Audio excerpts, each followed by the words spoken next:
A system, like this assembly line, is defined by the fact that the sum of its parts is not equal to the whole. No matter how often we put together various pieces of an automobile, without the system that builds the car, it's not a car.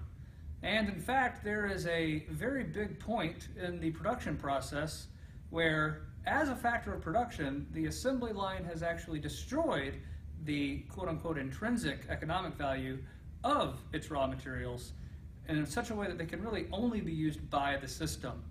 So that's going to be a key thing.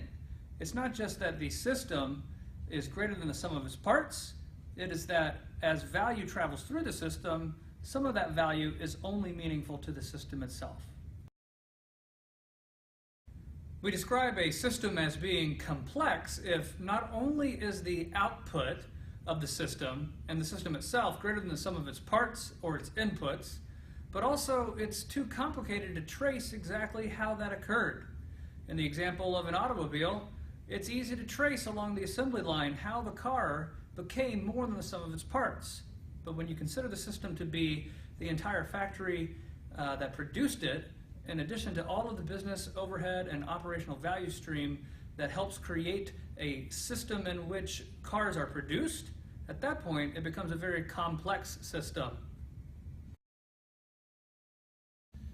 A complex adaptive system uses not only resources and energy to create something that is greater than the sum of its parts, it also uses additional energy to do things like trying out new things and experimenting with new ways of rebuilding itself to ensure its long-run viability. In economics, we call one of these systems a factor of production.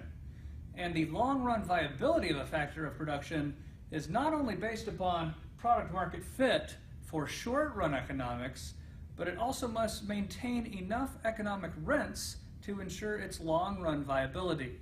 In other words, it needs to stay in existence.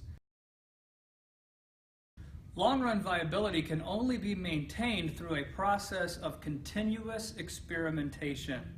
In other words, no matter how secure I feel in my short-run decisions, no matter how great I feel that a food source that I have today is what will feed my body and potentially allow me to reproduce and take care of children, I need to continuously look for new ways of getting more food or water as a person. In the same way, companies need to continuously experiment to ensure that they aren't tricking themselves into believing they have product market fit when they're actually losing it.